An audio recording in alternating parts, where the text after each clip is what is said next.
Лабораториялык жумуш. Тема турактуу токтун электр кыймылдаткыч күчүн окуп үйрөнүү. Иштин максаты турактуу токтун электр кыймылдаткычынын түзүлүшү жана анын бөлүктөрү менен таанышуу. Электр кыймылдаткычы бул электр энергиясын механикалык жумушка айландыруучу түзүлүш болуп эсептелет.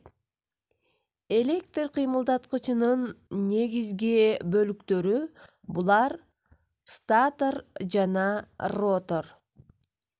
Статор бул электр кыймылдаткычынын кыймылсыз бөлүгү, ал эми ротор кыймылдуу бөлүгү болуп эсептелет.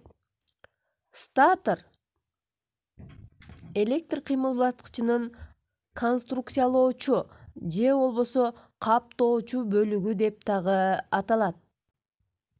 Ал эми ротор айландыруучу же болбосо кыймылдуу бөлүк деп аталат.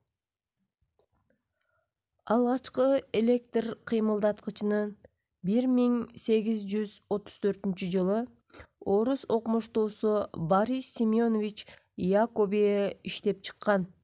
Бүгүнкү күнгө чейин электр кыймылдаткычы техниканын ар түрдүү тармактарында кеңири колдонулуп, ар кандай формада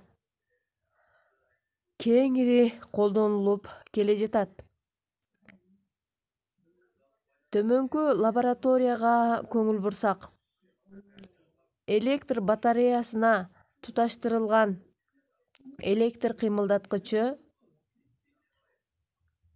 каршылыктын азаюусу жана көбөйүүсү менен өзүнүн кыймыл аракетин өзгөртүп жатат. Мында байкасаңар, реостаттын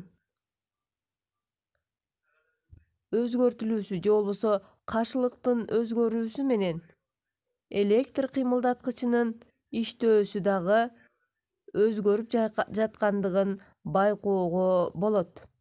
Эми токтун багытын өзгөртүп көрөлү. Мынакей токтун багытын өзгөрттүк.